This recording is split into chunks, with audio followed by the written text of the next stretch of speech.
Bonjour et bienvenue à vous tous qui êtes au rendez-vous fidèlement encore ce matin, qui êtes de l'Alliance chrétienne et missionnaire de Lévis et de Montmagny, ainsi qu'à tous ceux qui nous suivent via les réseaux sociaux.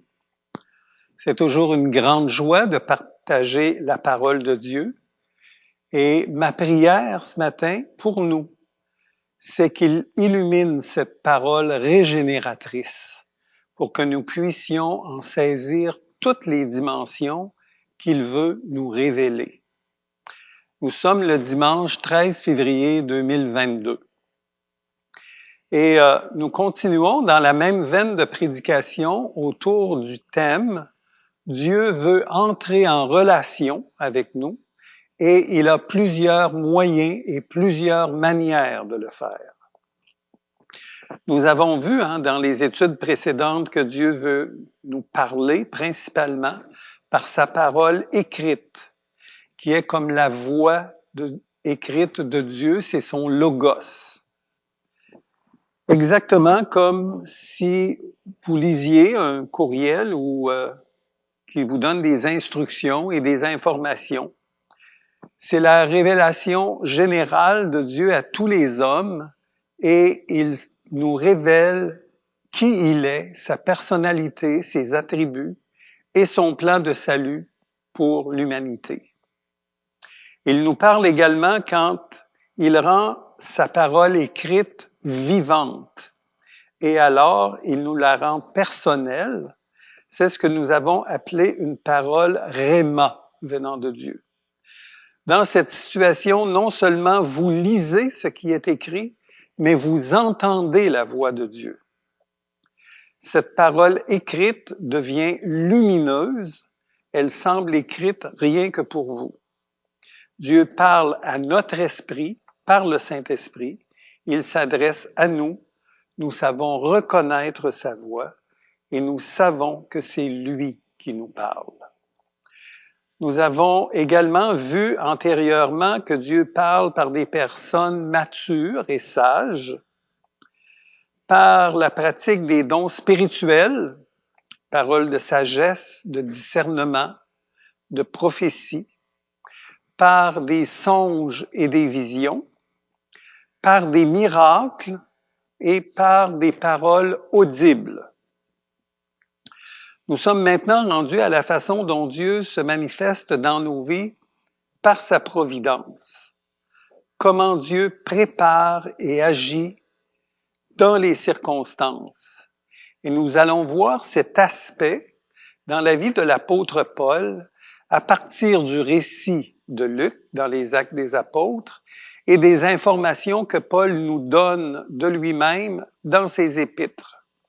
Et nous ferons plus tard des applications à nos propres vies. Ce que nous savons de ces informations, c'est que Saul, selon les exégètes, avait à peu près le même âge que Jésus, peut-être même un peu plus jeune. Son nom hébreu, Saul, signifie « désiré » et les païens l'appelaient Paulus, ce qui signifie « petit ». On a cette précision-là dans Actes 13, 9. Saul est né à Tars, en Cilicie, ville d'une grande importance. C'est la Turquie actuelle. Il dit de lui-même à Festus dans Acte 22, 3, « Je suis juif, né à Tars en Cilicie, mais j'ai été élevé à Jérusalem et formé aux pieds de Gamaliel dans la connaissance exacte de la loi héritée de nos ancêtres. » Et dans Philippiens, il va dire « J'ai été circoncis le 8e jour, je suis issu du peuple d'Israël, de la tribu de Benjamin, hébreu, né d'hébreu, en ce qui concerne la loi, j'étais pharisien. » Donc, humainement parlant, rien ne destinait Paul à devenir un apôtre de Christ, l'apôtre des non-juifs. Au contraire, sa formation de pharisien le préparait à persécuter et les non-juifs et les chrétiens. Mais Dieu avait des plans pour la vie de Paul que Paul ne connaissait pas, mais que Dieu connaissait de toute éternité. Des plans qui se sont concrétisés dès sa conception. Il va dire « dès le sein de ma mère ». Donc, Paul affirme qu'il a été appelé par la grâce de Dieu dès le sein de sa mère. Dieu ayant comme objectif de révéler en lui son Fils. Et on a cette précision-là dans Galates 1,15. « Mais lorsqu'il plut à celui qui m'avait mis à part dès le sein de ma mère et qui m'a appelé par sa grâce de révéler en moi son Fils, afin que j'annonce l'Évangile parmi les païens. » Donc, le plan de Dieu étant contre toute logique humaine, de faire de Paul, dès le sein de sa mère, l'apôtre des païens qu'il détestait, en tant que pharisien, tout ce qui était non-juif et tout ce qui était chrétien. Mais Dieu avait décidé, dès le sein de sa mère, de l'appeler afin de lui révéler son Fils. Et effectivement, Jésus s'est révélé à Paul lorsque celui-ci était sur la route de Damas, alors qu'il ne s'y attendait absolument pas. Donc, le premier point important concernant la providence de Dieu est que Paul a été mis à part dès sa conception. Et quand Paul affirme qu'il a été mis à part dès sa conception, il dit la même chose que plusieurs autres passages des Écritures. David, par exemple, dit dans Psaume 22, 10, « Oui, tu m'as fait sortir du ventre de ma mère, tu m'as mis en sécurité contre sa poitrine. Dès ma conception, j'ai été sous ta garde. Dès le ventre de ma mère, tu as été mon Dieu. » Et dans Ésaïe 25:1, on a « Éternel, tu es mon Dieu, je t'exalterai, je célébrerai ton nom, car tu as fait des choses merveilleuses. Tes desseins conçus à l'avance se sont fidèlement accomplis. » Et toujours David, dans le psaume 139, 14, il dit « Je te loue de ce que je suis une créature si merveilleuse. Tes œuvres sont admirables et je le reconnais bien. Mon corps n'était pas encore caché devant toi lorsque j'ai été fait dans le lieu secret, tissé dans les profondeurs de la terre. Je n'étais encore qu'une masse informe, mais tes yeux me voyaient, et sur ton livre étaient inscrits tous les jours qui m'étaient destinés avant qu'aucun d'eux n'existe. Que tes pensées, ô Dieu, sont impénétrables, que leur nombre est grand. » Et Dieu a dit exactement, c'est toujours la même chose, que Dieu a dit à Jérémie, c'est la même chose aussi pour nous, là. Il y a juste les circonstances qui changent. Donc, la parole de Dieu me fut adressée, donc c'est Jérémie qui parle en ces mots, « Avant que je t'eusse formé dans le ventre de ta mère, je te connaissais. Et avant que tu fusses sorti de son sein, je t'avais consacré. » Remarquez bien, je te connaissais, je t'avais consacré, je t'avais établi prophète des nations. Je répondis, « Ah, Seigneur éternel, voici, je ne sais pas parler, car je suis un enfant. » Et l'Éternel me dit, « Ne dis pas, je suis un enfant, car tu iras vers tous ceux auprès de qui je t'enverrai. Et tu diras tout ce que je t'ordonnerai. Ne les crains point, car je suis avec toi pour te délivrer, dit l'Éternel. » Puis l'Éternel étendit sa main et toucha ma bouche, et l'Éternel me dit, « Voici, je mets mes paroles dans ta bouche. » Toutes ces affirmations que Dieu nous fait connaître, que dès notre conception, nous sommes mis à part, que Dieu est déjà notre Dieu avant même que nous le connaissions, que ses desseins conçus à l'avance s'accomplissent fidèlement, et que même les jours qui nous étaient destinés étaient inscrits avant même qu'aucun d'eux n'existe, toutes ces affirmations sont en effet impénétrables, inconcevables même.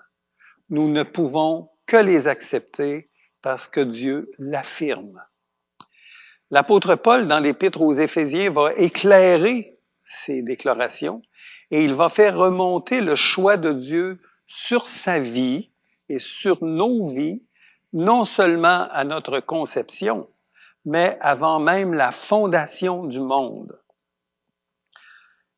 Dans Éphésiens 1,4, il dit en lui, donc en Christ Jésus, bien avant de poser les fondations du monde. Donc, bien avant que les anges soient créés, bien avant que les galaxies existent, que la Terre ait été créée, que la Terre, avec tout ce qu'elle renferme, ait été créée, il dit, il nous avait choisis pour que nous soyons saints et sans reproche devant lui. Puisqu'il nous a aimés, il nous a destinés d'avance à être ses enfants qu'il voulait adopter par Jésus-Christ. Voilà ce que, dans sa bonté, il a voulu pour nous. Et devant de telles déclarations, nous ne pouvons qu'adorer Dieu pour sa sagesse et sa science infinie. Donc Dieu, dans sa providence, a même préparé d'avance, prévu d'avance des œuvres pour que nous les accomplissions. Et la traduction de Darby dit « afin que nous marchions en elles ». Et la traduction Parole vivante dit ceci pour Éphésiens 2,10 « ce que nous sommes, nous le devons à Dieu. Il nous a recréés en Christ pour nous faire accomplir dans la communion avec lui les œuvres bonnes qu'il a préparées depuis longtemps pour nous. Voilà la vie conforme à la volonté de Dieu, celle pour laquelle il a tout arrangé d'avance. Il a préparé notre chemin afin que nous n'ayons plus qu'à y marcher. Donc, pour que Paul puisse accomplir ce que Dieu avait préparé d'avance pour lui et pour qu'il soit apôtre des païens, Dieu a prévu d'avance des circonstances spéciales. Donc, la providence souveraine de Dieu a fait en sorte, non seulement il l'a mis à part dès sa conception, mais la providence souveraine de Dieu a fait en sorte que Paul naisse dans le judaïsme, dans la secte des pharisiens. C'est pas un hasard que Paul était un pharisien. Qu'il soit, selon Galates 1,14, plus avancé dans le judaïsme que beaucoup de ceux de mon âge et de ma nation, étant animé d'un zèle excessif pour les traditions de mes pères. En tant que pharisien et en tant qu'animé d'un zèle excessif, Paul avait mémorisé dès sa jeunesse beaucoup de passages de l'Ancien Testament. Il en cite plus de 200 dans ses épîtres. Donc, étant pharisien, Paul, après sa conversion, pourra identifier mieux que quiconque les erreurs du judaïsme et en particulier du pharisaïsme. Dans sa providence, Dieu avait vu et prévu tous les événements de la vie de Paul qui serviraient à l'accomplissement de l'œuvre de Dieu. De même pour nous, Dieu avait prévu tous les événements qui accompliraient toutes les œuvres que Dieu a préparées d'avance pour que nous les accomplissions. Le troisième point de la providence souveraine de Dieu concerne le lieu et la culture de sa naissance. Paul n'est pas né à Tarse par hasard. Paul est né à Tarse où on parlait le grec et où, même en tant que juif de la diaspora, il a été mis en contact avec la culture grecque, tant au niveau de la philosophie que de la littérature. Lorsqu'il était à Athènes, Paul a cité les poètes grecs, ce qui signifie qu'il connaissait ces choses. Et dans l'Épître aux Colossiens, Paul dénonce les erreurs de certains philosophes grecs. Donc, Paul, à cause de sa naissance aussi, parlait l'araméen, c'était sa langue maternelle, et le grec, la langue parlée à Tarse et dans l'Empire. Il connaissait aussi très bien l'hébreu, c'était la langue des Saintes Écritures, et on suppose aussi qu'il parlait le latin, puisqu'il était citoyen romain, et c'est à peu près une certitude. On va voir ça tout à l'heure lorsqu'il a comparu devant le tribun. Il a sûrement dû lui parler en latin. Donc, sans que Paul le sache, Dieu l'avait préparé à être serviteur et apôtre. Et Dieu a fait la même chose avec chacun de nous. Dieu nous a placés dans un contexte familial, culturel, social, professionnel, avec des connaissances, des habiletés, des aptitudes et aussi avec des circonstances heureuses ou malheureuses. Pourquoi tout cela? Pour que nous puissions entrer et marcher dans les œuvres qu'il a préparées d'avance pour nous.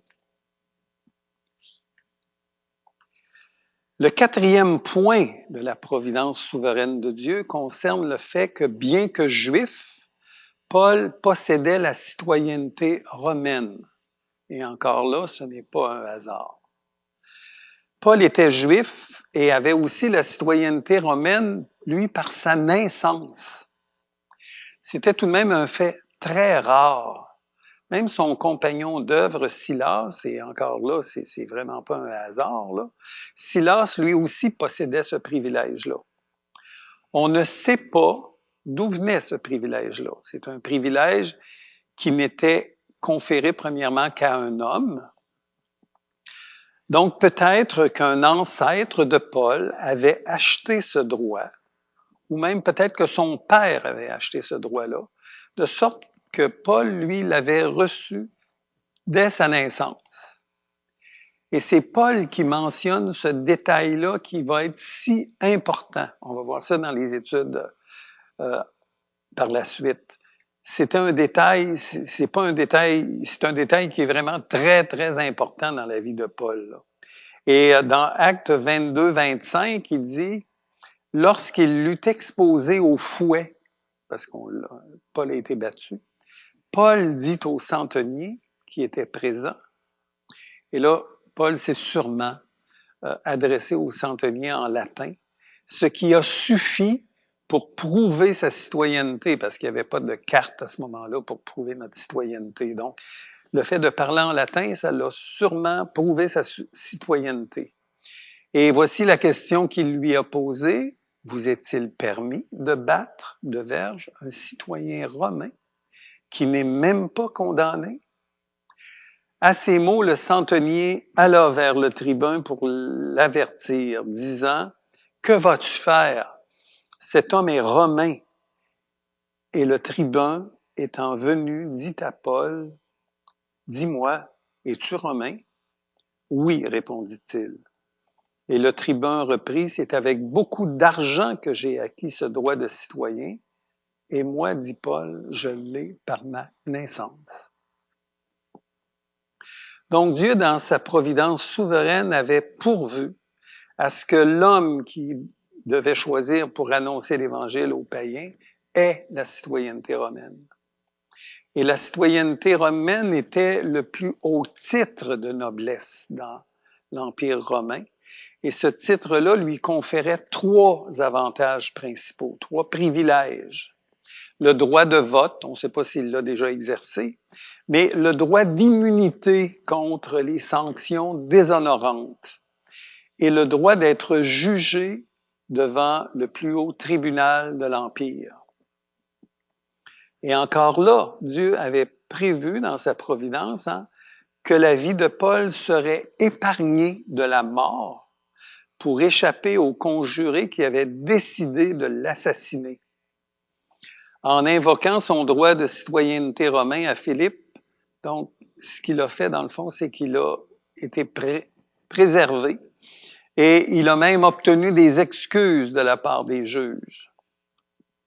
Parce qu'il était citoyen romain, Paul a demandé d'être jugé devant la Cour suprême de l'Empire de Rome, et bien que condamné à mort, il ne sera ni crucifié, ni brûlé, ni jeté aux bêtes féroces dans l'arène, mais il sera décapité, et c'est vraiment ce que Paul a eu comme mort jugée plus honorable par un citoyen romain.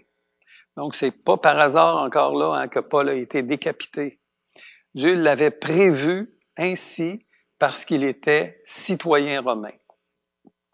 Comme Jésus avait prévu que Pierre mourrait comme martyr et parce qu'il n'était pas citoyen romain, lui, il a été crucifié, mais il a exigé d'être crucifié la tête en bas pour ne pas subir la même mort que son maître.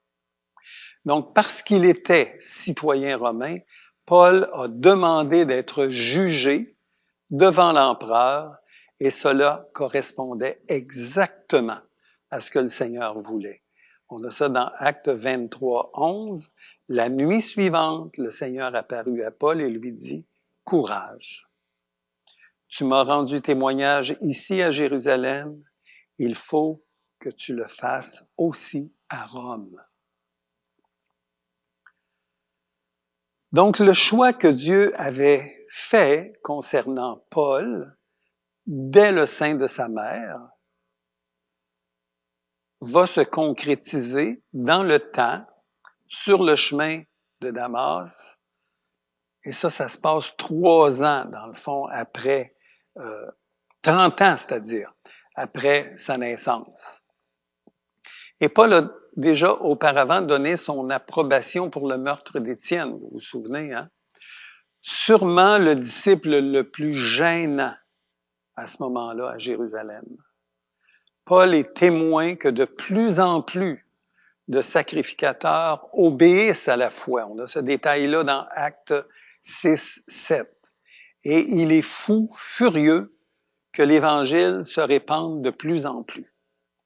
Donc, avant qu'il donne son approbation pour le meurtre d'Étienne, Paul a entendu le long discours que prononçait Étienne. Il a entendu « homme au cou raide, incirconcis de cœur et d'oreille, vous vous opposez toujours au Saint-Esprit. Ce que vos pères ont été, vous l'êtes aussi. Lequel des prophètes vos pères n'ont-ils pas persécuté? Ils ont tué ceux qui annonçaient d'avance la venue du juste que vous avez livré maintenant et dont vous avez été les meurtriers. » En entendant ces paroles, ils étaient furieux dans leur cœur et ils grinçaient des dents contre lui. Et Paul est l'un de ceux qui grinçaient des dents et il a approuvé effectivement le meurtre d'Étienne. Donc, sur le chemin qui conduit à Damas, alors que Paul respire la menace et le meurtre, Dieu l'arrête d'une façon terrassante. Et là, Dieu lui dit, « Paul, c'est assez. C'est fini.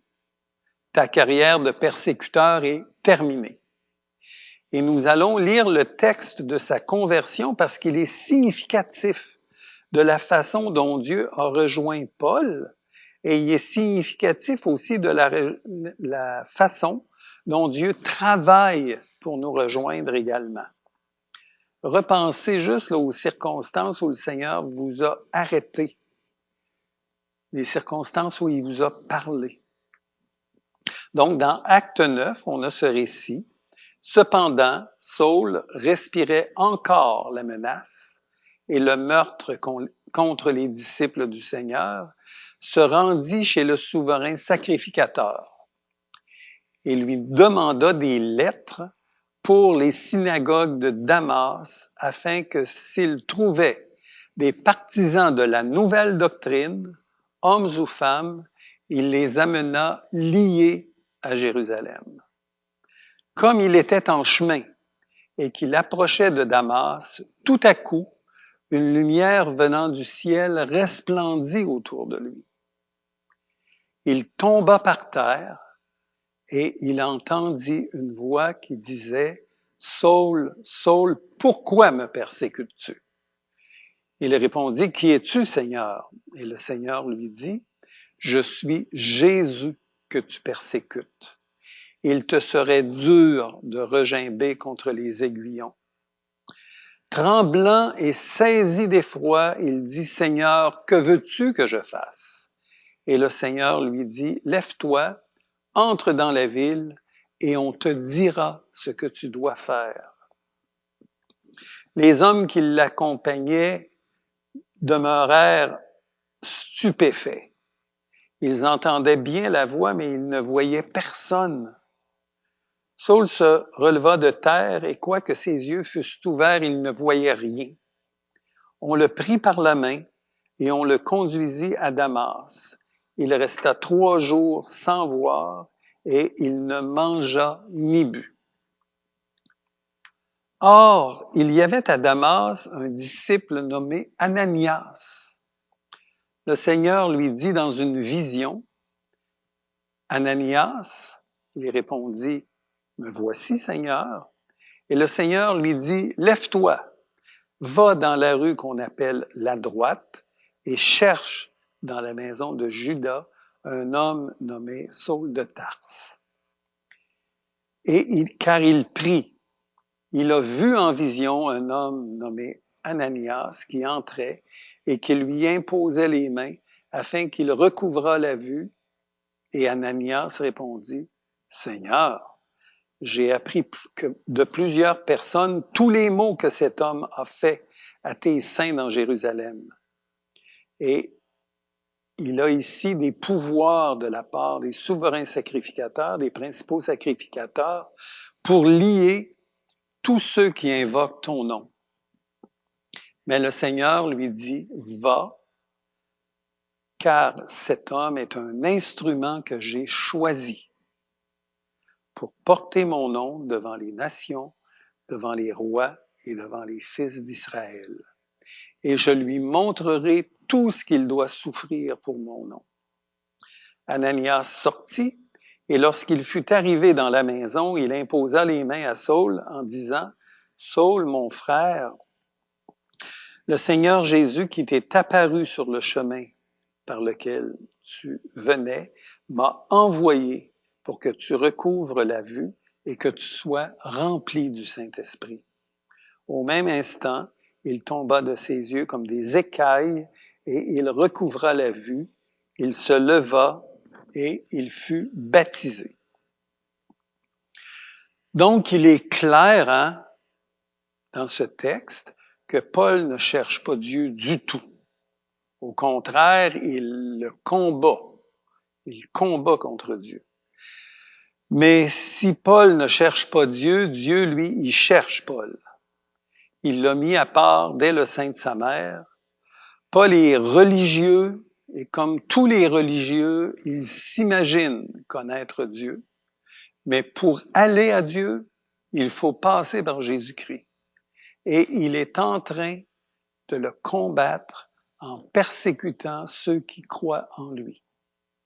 Alors Dieu l'arrête d'une façon foudroyante. C'est aussi foudroyant qu'est son zèle de persécuter les chrétiens. Une lumière resplendit autour de lui, c'est la gloire Shekinah qui resplendit autour de lui. Il tombe à terre, le Seigneur lui parle d'une voix audible et lui fait comprendre qu'il est en train de le persécuter parce qu'il persécute les siens. Donc, Paul, le persécuteur, est complètement mis au tapis, il est complètement KO par la puissance du Seigneur et celui-ci lui fait comprendre que ça ne donnerait rien de se débattre. Ça va être même pire s'il résiste. Alors le Seigneur lui dit, il te serait dur de regimber contre les aiguillons. Et les aiguillons, quand on regimbe, plus ils rentrent dans la chair et plus ça fait mal. Donc ce que le Seigneur lui dit, c'est, Saul, plus tu vas résister, plus ça va faire mal, t'es bien mieux de te tenir tranquille. Et tout de suite, le Seigneur lui démontre son omnipotence et son omniscience en lui annonçant ce qui va arriver par la suite en parlant par un disciple nommé Ananias. Et là, c'est vraiment beaucoup de miracles dans un court laps de temps. Paul est vraiment sous le choc, hein, ça s'entend dans le texte. Et par Ananias, le Seigneur lui dit, je lui montrerai tout ce qu'il devra souffrir pour moi. À partir de maintenant, Paul va être l'ennemi numéro 1 à abattre, autant de la part des Juifs que de la part des païens. Une bonne partie du livre des Actes porte justement sur la vie de Paul, de ses voyages missionnaires et comment Dieu a guidé, préservé et sauvé Paul de situations que Paul a lui-même dit qu'il avait perdu tout espoir tellement les dangers étaient grands. Mais même s'il était l'ennemi numéro 1 à abattre, le Seigneur lui avait dit qu'il ferait de lui l'apôtre des païens, donc ce sera au Seigneur de le protéger. Et Paul sait que le Seigneur s'est engagé envers lui, donc pour lui, il va apprendre à lui faire totalement confiance, même s'il a dû passer par des moments extrêmement difficiles. Quand Dieu s'engage envers quelqu'un, c'est vraiment la leçon qu'il faut voir là-dedans. Quand Dieu s'engage envers quelqu'un, il s'engage aussi à le protéger jusqu'à ce que sa mission soit terminée. Donc, nous sommes maintenant au temps de conclure cette étude de la parole de Dieu. Hein? Ce que nous avons vu aujourd'hui à travers la vie de Paul, c'est comment, sans que Paul le sache, Dieu l'avait préparé par les circonstances de sa naissance, de la culture dans laquelle il a évolué, de la religion qu'il a pratiquée, de ses qualités intellectuelles particulières. Paul était un homme très intelligent. Il était plus avancé dans le judaïsme que ceux de son âge et de sa nation, et de son zèle également. De l'immense privilège qu'il a reçu d'être citoyen romain. Et tout cela, Dieu l'a utilisé pour accomplir les œuvres qu'il avait préparées et prévues d'avance pour qu'il puisse les accomplir et les mettre au service du Seigneur Jésus-Christ. Il en est de même pour nous. Et ce sera votre réflexion cette semaine. C'est un bon exercice ça, pour écouter Dieu. Quelles sont les circonstances que Dieu a mises en place? Votre naissance, vos parents, votre milieu social, votre personnalité, vos talents, les événements heureux et malheureux et extrêmement difficiles que vous pouvez avoir vécus, qui vous ont préparé pour que vous puissiez accomplir les œuvres que Dieu a préparées d'avance pour chacun de vous. Et je termine avec le texte d'Éphésiens 2, 10, là, qui a été tiré de la parole vivante. C'est parole vivante et c'est tellement un texte qui nous montre comment Dieu, quand il s'engage envers nous, comment est-ce qu'il nous protège, il est avec nous. C'est lui qui nous ouvre le chemin. Alors, dans Éphésiens 2, 10, ça dit ceci: « Ce que nous sommes, nous le devons à Dieu. Il nous a recréés en Christ pour nous faire accomplir dans la communion avec lui les œuvres bonnes qu'il a préparées depuis longtemps pour nous. Il nous a recréés pour nous faire accomplir les œuvres dans la communion avec lui, les bonnes actions qu'il a préparées depuis longtemps pour nous. Voilà la vie conforme à la volonté de Dieu, celle pour laquelle il a tout arrangé d'avance. Il a préparé notre chemin afin que nous n'ayons plus qu'à y marcher. Donc, notre responsabilité et notre participation, ce n'est pas de préparer le chemin, comme on est souvent porté à le faire. C'est pas de préparer le chemin, mais de marcher dans le chemin qu'il a préparé pour nous. Alors, sur ce, nous nous quittons et nous nous donnons rendez-vous pour la semaine prochaine où nous allons continuer cette étude de comment Dieu a agi dans la vie de Paul pour le préserver de tout ce qui va, et pour le former aussi pour tout ce qui va avoir à faire par lui. Alors, à la semaine prochaine.